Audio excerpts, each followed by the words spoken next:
Vamos então para a parte 11, seguindo os padrões clínico-laboratoriais aqui do contexto de uroanálise. Então, assim, agora a gente vai para o primeiro exemplo conectado com glomerulopatia, com doença glomerular. E aqui entra uma informação principal, uma dica principal, que é a proteinúria intensa. Podia ser 3 cruzes também, eu coloquei 4 cruzes. Aqui, no caso, na tira reativa, a principal dica desse contexto aqui é essa proteinúria intensa.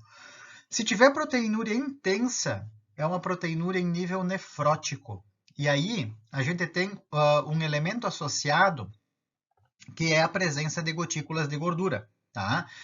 As gotículas de gordura poderão ser observadas livres, dentro de cilindros ou dentro de macrófagos ou células tubulares renais. Então, né, nomeando aqui o corpo graxo oval e aqui nomeando o cilindro graxo. Tá?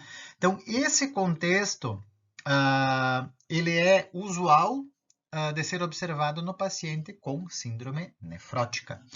Como eu comentei há pouco nos padrões de necrose tubular, eu disse que na doença glomerular também ocorre agressão tubular secundária a essa glomerulopatia. Então, é usual nós termos células tubulares renais e cilindros epiteliais nesse contexto também, tá? Então, são achados associados que a gente tem nesses pacientes. Importante comentar que nós estamos falando, então, num padrão clínico nefrótico e que, vejam bem, é um padrão que se desenvolve a partir de uma desorganização, de uma perda da capacidade dos capilares glomerulares reterem proteína, porém, não tem lesão, não tem buraco aqui na membrana do capilar glomerular. Estou enfatizando isso porque daqui a pouco a gente vai ver situações similares, mas que são desencadeadas por agressões que levam à formação de fendas, por onde passam hemácias, leucócitos e proteína. Mas aqui, vejam, nós não temos a perda de hemácias, por exemplo. Nós estamos falando unicamente de uma perda maciça de albumina, tá? E também, nesse contexto, vai passar lipídios. E isso acontece na síndrome nefrótica, que é uma condição caracterizada por proteinúria intensa, hipoalbuminemia, meio óbvio, né? Tá perdendo na urina, no sangue vai diminuir os níveis. Hipercolesterolemia e edema variável. Essa hipercolesterolemia ocorre justamente como uma forma em decorrência da resposta do organismo a essa perda maciça de proteínas, porque quem sintetiza albumina no nosso corpo é o fígado e por causa da perda maciça de albumina na urina, ele começa a sintetizar mais albumina e ele não consegue sintetizar albumina sozinho, ele sintetiza ela junto com colesterol, por isso os níveis de lipídios no sangue sobem e eles passam a ser filtrados e aparecer na urina também. Então, por isso que a lipidúria é um achado associado a esse processo de síndrome nefrótica. Isso é característico na glomerulosclerose focal e segmental, na nefropatia idiopática membranosa, na nefropatia diabética, na doença de depósito de cadeias leves, para citar alguns exemplos. Tá?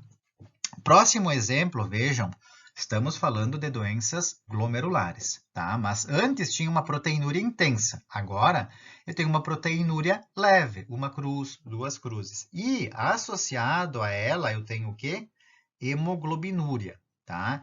E então, assim, quando eu tenho um exame físico-químico com proteinúria leve associado à hemoglobinúria, eu preciso pensar que pode estar ocorrendo alguma glomerulonefrite. Tá? E aí eu vou buscar pelos achados usuais da glomerulonefrite, que são eritrócitos, eritrócitos dismórficos, cilindros contendo eritrócitos. Os mecanismos que desencadeiam as glomerulonefrites, as agressões glomerulares, são mediados imunologicamente e são desencadeados pela ação dos neutrófilos. Então, eu vou procurar por leucócitos na amostra.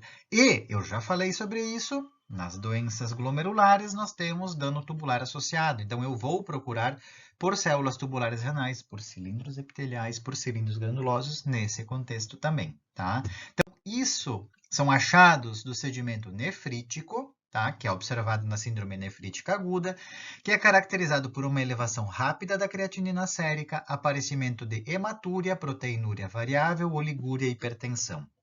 As principais síndromes nefríticas agudas são a nefropatia IgA, glomerulonefrite proliferativa, glomerulonefrite aguda pós-infecciosa, acho que esse é um exemplo mais característico, glomerulonefrite extracapilar necrotizante, nefrite lúpica ativa classes 3 e 4. O que acontece nesse contexto é que nós temos a deposição de complexos imunes aqui nos espacinhos que existem entre os podócitos e os pedicelos e a membrana do capilar glomerular. Os nossos neutrófilos, quando encontram esses depósitos imunes, reconhecem eles, liberam as enzimas líticas que eles produzem, né? E aí, para destruir esses complexos imunes, só que nesse processo eles acabam, além de destruir os complexos imunes, destruindo a membrana do capilar glomerular, originando fendas. Fendas essas que podem ser bem grandes, como essa aqui, ou fendas muito pequenas, como essa aqui. Os eritrócitos passam por qualquer uma dessas fendas. E aí, assim, nesse processo de passagem dos eritrócitos por essas fendas, quando elas são muito estreitas, os eritrócitos sofrem uma deformação mecânica. Depois, os eritrócitos entram no sistema tubular. O sistema tubular tem variações osmóticas muito fortes, tá? Desde uma osmolaridade igual à do sangue, até osmolaridades muito altas e até osmolaridades muito baixas, tá? E aí, nesse processo de passagem pelo sistema tubular, o eritrócito vai... ele sofreu a deformação mecânica, né, para passar pela fenda. Ele sofre esses processos de variação osmótica, inchando, murchando, inchando, né? E aí, além disso, as enzimas líticas dos neutrófilos também agridem a membrana do eritrócito. Então, esses três fenômenos são considerados o mecanismo gerador do dismorfismo eritrocitário, tá? E aí, assim, para fazer a identificação de eritrócitos dismórficos, é essencial o uso do filtro de contraste de fase, porque com ele a gente consegue enxergar a parte central dos eritrócitos como se ela estivesse furada. Só que na realidade, vejam, ela está apenas estreitada, mas a gente enxerga no microscópio como se ela estivesse furada. E aí, assim, esse recurso de microscopia favorece muito a visualização da estrutura do eritrócito com a deformação, tá? Então, é um recurso muito útil para a identificação de dismorfismo eritrocitário, o uso do filtro do contraste de fase, tá? E aí, assim, este outro exemplo é um exemplo que a gente observa nas glomerulonefrites proliferativas. E aqui, vejam que interessante, ele é uma condição que tem uma proteinúria intensa, 3 cruzes, 4 cruzes, e que tem uma hemoglobinúria intensa. Então, o que está acontecendo aqui? Nós estamos juntando os dois exemplos que eu acabei de comentar sobre as patologias glomerulares. A gente está juntando o sedimento nefrítico e o sedimento nefrótico. Por isso, nesse contexto, a gente tem hemácias dismórficas junto com gotícula de gordura, junto com cristal de colesterol, junto com um cilindro aqui, um cilindro misto contendo corpo graxo oval e leucócito, cilindro hemático. Eu tenho tudo que a gente falou até agora num sedimento só. Então, e também, o que acontece? É uma patologia glomerular. Além dos achados glomerulares, nós temos dano tubular associado. Então, eu vou ter cilindro epitelial, célula tubular, cilindro granuloso.